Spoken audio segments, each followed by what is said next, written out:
Hello and welcome back. This is Icy Cup Railcoon here with Game 2 of Sheth versus KiFire here on Desert Oasis. Sheth is ahead one game. Oh, and he does get a nice fungal growth off on those Vikings, using those Hydras to barely pick them off. Fungal growth at this point is very, very nice with his army composition, because for the most part he's got Hydralisks, and he had some Banelings, though those did get used up a short while ago to take out the bio of his opponent. But he's still pretty heavy on light units, and the Infestors are going to be pretty good at shutting down Hellions and or other bio. KiFire's doing a really good job of staying right with Sheth in the number of expansions.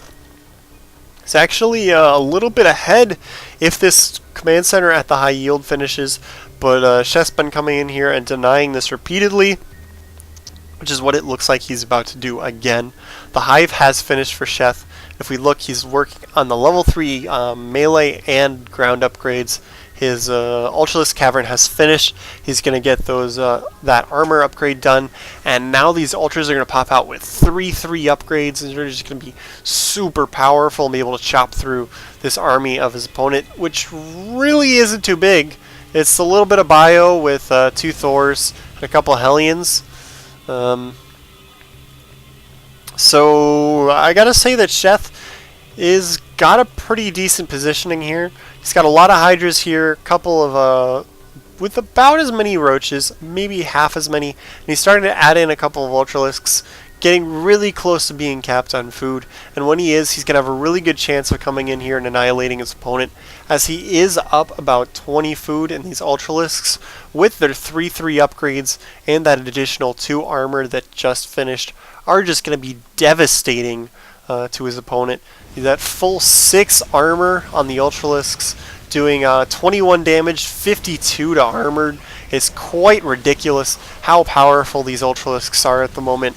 And these builds that you can come up with that get Ultras out with 3/3 upgrades are just so devastating. They're much more effective than just making regular old Ultralisks. As you can see them chop through the entire army of KiFire, and now they're just blasting these buildings. He's trying to make some additional planetary fortresses for defense here, but it does not look like those are going to finish in time.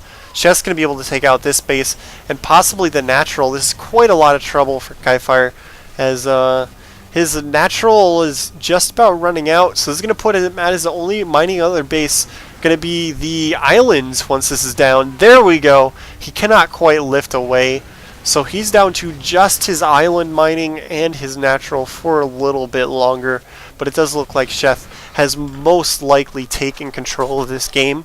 If let's take a look at the resource counts. Yeah, KiFire doesn't have much gas or stockpiled minerals, so it's going to be really tough for him to fight his way back in here. Trying to do some long-distance mining at the high yield, but a well-placed Ultralisk here by Sheth is making those SVs run away crying. More Ultralisks coming in to help their buddies as the army of KiFire comes in, so these Ultras might want to back off, because he probably doesn't want to lose these unnecessarily. But they go down anyway. They took a couple units with them, but if he had waited for the rest of his army to catch up, he probably would have been able to wipe out all of that force there by KiFire. This long-distance mining is pretty much a desperation move by KiFire. And there's a single Ultralisk over here, which has made him have to lift up his command center. I missed that drop. So right now he's only long-distance mining to the high yield, as he floats a command center over from somewhere. I'm not sure where that one came from, because the natural command center is flying over to the high yield. He's going to try and get his 3rd base up and running once more. But Sheth is just in dominant position. He's got a way better economy, as he's taking his own island as well. If he can keep just denying his opponent expansions, he's pretty much going to have a lockdown on this game. Nice fungal growth right on all of the units of KiFire, softening up the Thors and the Marauders to let all of these units come in and clean up. These Ultralisks are taking a lot of damage for the Hydralisks. Very, very excellent tank. These mules are getting called in to help repair, but those Ultralisks do 90 damage to buildings. There's no real way that those can keep up. And at this point, I gotta say that Sheth pretty much has this game on lockdown unless he makes a silly mistake. KiFire still is unable to use this corner expansion. He's sort of playing a micro map against this Ultralisk. He's trying to keep it.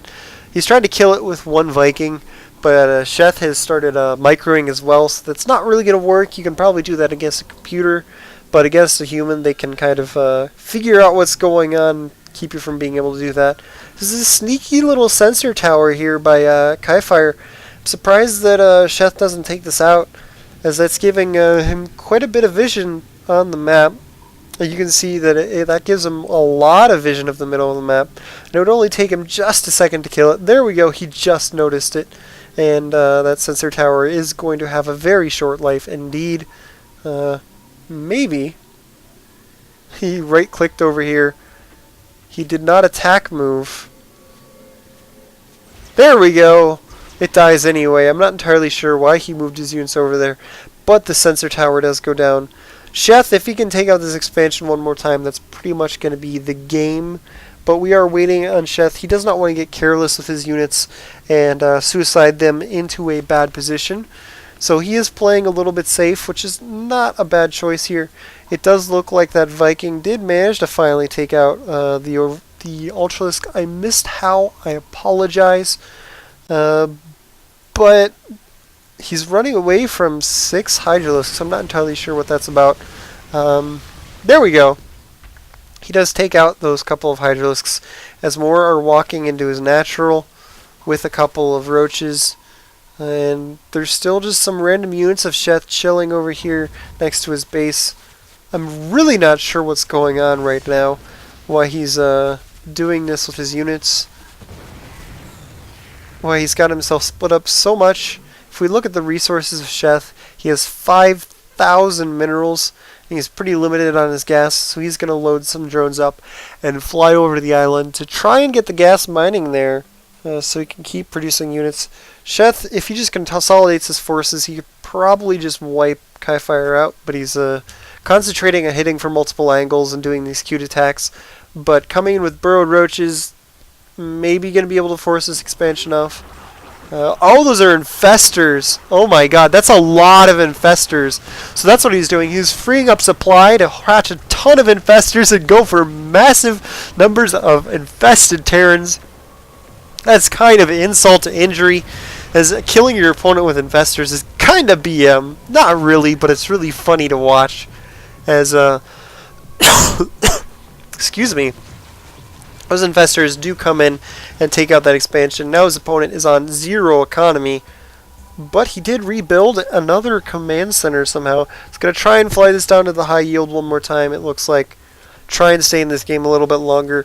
The infestors coming over to the island, and here comes mass infested Terrans again. Might be able to kill that command center. The infested Terrans did get a bit of a damage buff recently. Their time duration got extended as well. Oh yeah, that command center is so close to dying, it's burning down. KiFire is coming in pretty much for a desperation attack. One last hurrah, so to speak, as he comes into the mined out high yield here of Sheth. He's bringing these infestors back, but they just drain themselves of their energy at the corner expansion. This command center is down to 30 health. If he can call down a mule, he might be able to repair it and keep it alive. 5, 3, 2, 1. Oh no! So close to saving it, but he can't quite manage it. KiFire is going to come in here for his last attack, pretty much. But I'm waiting for Sheth to come forward with some forces. He is consolidating. He's got a bunch of units still chilling here in the corner. I'm not entirely sure why those are still there. It does look like Sheth has finally found his rogue forces who have been going off on their own. He's going to send them over to the orbital command. I think at this point you really got to go for the gusto and make that a planetary fortress, but it doesn't look like he had enough resources. Yes, he was short about 20 gas to actually make a planetary fortress. So never mind, he could not actually do it. So that's going to be pretty much game. Thank you for tuning in. Sheth is going to take this series 2-0 and move on to the round of 32 in the Global Gamers Invitational. Make sure you stay tuned to IC Cup TV's YouTube channel for more games of the qualifier and the main tournament, as Sheth's coming in with a bunch of infestors again just to be mean. So stay tuned to youtube.com/ICCupTV for more games, and we're going to say goodbye with a bunch of Fungal Growths and Infested Terrans.